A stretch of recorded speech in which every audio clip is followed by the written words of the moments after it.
आदाब, मैं हूं शादाब। क्या आपके पॉपकॉर्न में नमक है या चीनी है? फाइनेंस मिनिस्टर निर्मला सीतारमण ने पॉपकॉर्न पर गुड्स एंड सर्विसेज टैक्स यानी जीएसटी का जिक्र क्या किया?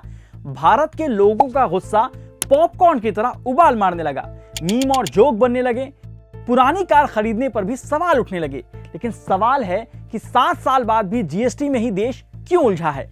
सरकार दावा कर रही है कि 2024 में अब तक का सबसे ज्यादा जीएसटी रेवेन्यू कलेक्ट हुआ। साथ ही इनकम टैक्स से लेकर पेट्रोल पर टैक्स से सरकार का खजाना भरा है। फिर भी भारत की जीडीपी ग्रोथ 18 महीने के निचले स्तर पर क्यों है? वीडियो आगे देखने से पहले आपसे एक अपील, आप क्विंट को सब्सक्राइब करें, मेंबर बने। क्विंट पर डॉक्यूमेंट्री, इन डेप्थ और investigative story, expert opinion, data, hate crime tracker जैसी यूनिक कंटेंट आपको मिलेंगे। साथ ही हर सैटरडे यानी शनिवार को जनाब ऐसे कैसे का नया एपिसोड भी देखने को मिलेगा।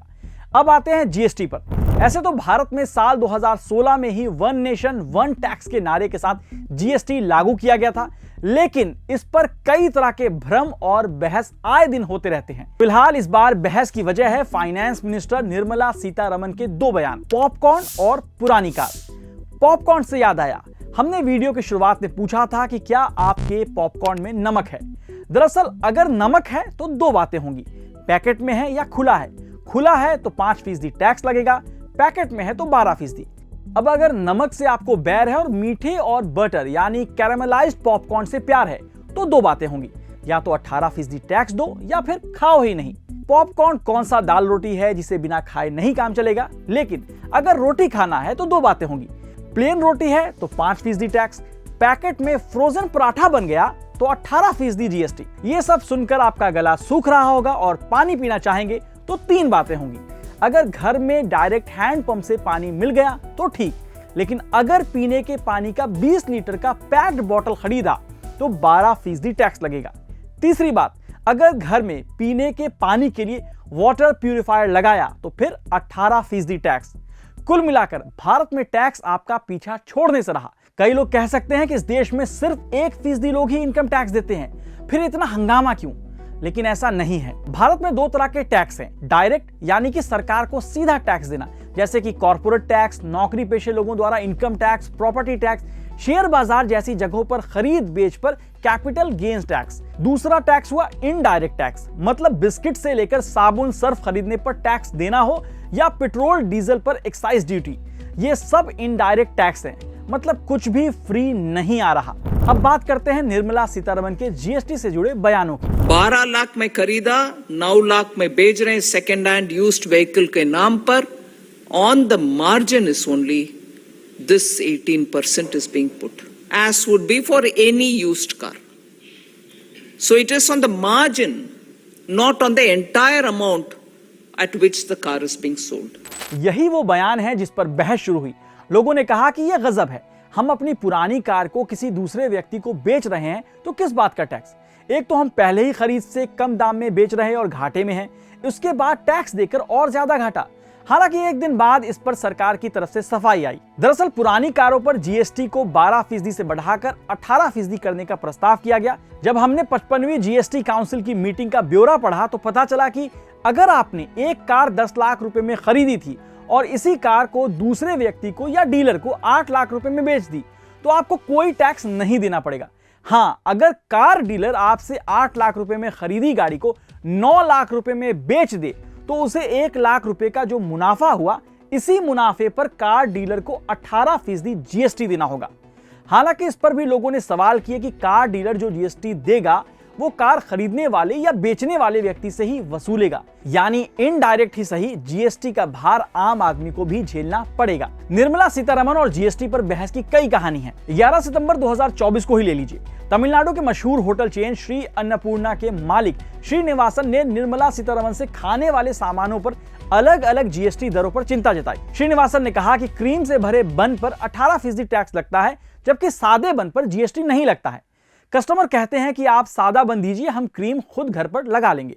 वहां मौजूद सब लोग हंसने लगे, लेकिन एक दिन बाद श्रीनिवासन का एक वीडियो तमिलनाडु बीजेपी ने शेयर किया, जिसमें वो वित्त मंत्री से माफी मांगते दिखे। जीएसटी सिर्फ क्रीम वाले बन पर ही नहीं बल्कि पढ़ाई लिखाई वाली बेसिक चीज जैसे पेन, पेंसिल, शार्पनर पर भी 5 से 12% जो है वो जीएसटी लगते हैं। अभी हाल ही में कांग्रेस सांसद प्रियंका गांधी ने सोशल मीडिया पर सरकार पर नौकरियों के फॉर्म पर 18% जीएसटी लेने का आरोप लगाया था। अब आप ये जान लीजिए कि अप्रैल 2024 में जीएसटी कलेक्शन 2 लाख करोड़ रुपए से ज्यादा हुआ, जो कि अब तक का सबसे ज्यादा कलेक्शन है। अब सवाल है कि सरकार का खजाना भर रहा है फिर भी आम लोगों को राहत क्यों नहीं है। आप ये हेडलाइन पढ़िए, भारत 2024 में $5 ट्रिलियन की अर्थव्यवस्था बनेगा। नवंबर 2024 में नेशनल स्टैटिस्टिक्स ऑफिस की ओर से एक डेटा जारी हुआ। उसके मुताबिक फाइनेंशियल ईयर 2024-25 के सेकंड क्वार्टर यानी जुलाई से सितंबर के दौरान भारतीय अर्थव्यवस्था की रफ्तार 18 महीने या कहें 6 क्वार्टर के निचले स्तर पर पहुंच गई। भारत की जीडीपी ग्रोथ दूसरी तिमाही में 5.4% रही। जीडीपी में गिरावट मतलब देश की इकोनॉमी सुस्त हो रही है। आप पूछेंगे ये जीडीपी क्या है? ग्रॉस डोमेस्टिक प्रोडक्ट, मतलब किसी एक साल में देश में पैदा और बनने वाले सभी सामान यानी गुड्स और सर्विसेज की कुल वैल्यू को कहते हैं जीडीपी। इसके जरिए पता चलता है कि कृषि से लेकर manufacturing, gas supply, mining, hotel, construction, real estate, insurance sector ने कैसा परफॉर्म किया है। जीडीपी में गिरावट के पीछे कई वजह हो सकती हैं, जैसे इंडस्ट्रियल स्लोडाउन या इन्वेस्टमेंट की मांग में नरमी। जीडीपी का सबसे बड़ा हिस्सा प्राइवेट कंजप्शन से आता है, मतलब जो आम लोग खर्च करते हैं, लेकिन महंगाई और नौकरी की कमी की वजह से आम आदमी के खर्चे में गिरावट आई है। महंगाई की बात करें तो अक्टूबर 2024 में रिटेल महंगाई बढ़कर 6.21% पर पहुंच गई, जो कि 14 महीने में सबसे ज्यादा है। मतलब सब्जी, फल, मीट के दाम बढ़ गए। अब महंगाई का बढ़ना और घटना प्रोडक्ट की डिमांड और सप्लाई पर डिपेंड करता है। अगर लोगों के पास पैसे ज्यादा होंगे तो वो ज्यादा चीजें खरीदेंगे। अब आप में से कोई कह सकता है कि तो सरकार क्या करे? सरकार चाहे तो पेट्रोल डीजल के बढ़े हुए दाम को कम कर सकती है। पिछले 2 सालों से देश के लोग विकास की उम्मीद में 100 रुपए लीटर के करीब पेट्रोल खरीद रहे हैं। अगर आज दिल्ली में 1 लीटर पेट्रोल की कीमत 94 रुपए 72 पैसे और डीजल 87 रुपए 62 पैसे है, इस 1 लीटर पेट्रोल का बेस प्राइस 55 रुपए 46 पैसे है, किराया 20 पैसे, डीलर का कमीशन 3 रुपया 77 पैसे, केंद्र सरकार का टैक्स 19 रुपया 90 पैसे और राज्य सरकार का 15 रुपए 39 पैसे। ये सब मिलाकर आम पब्लिक को चुकाना पड़ता है 94 रुपए 72 या 77 पैसे। सरकारी तेल कंपनियां फायदे में हैं, लेकिन आम आदमी नुकसान में। इकोनॉमी तभी ग्रो करेगी जब आम लोगों के हाथ में भी पैसा होगा। पैसा होगा तो लोग ज्यादा चीजें खरीदेंगे, खर्च करेंगे। साथ ही सरकार को जीएसटी रेट पर भी काम करना होगा।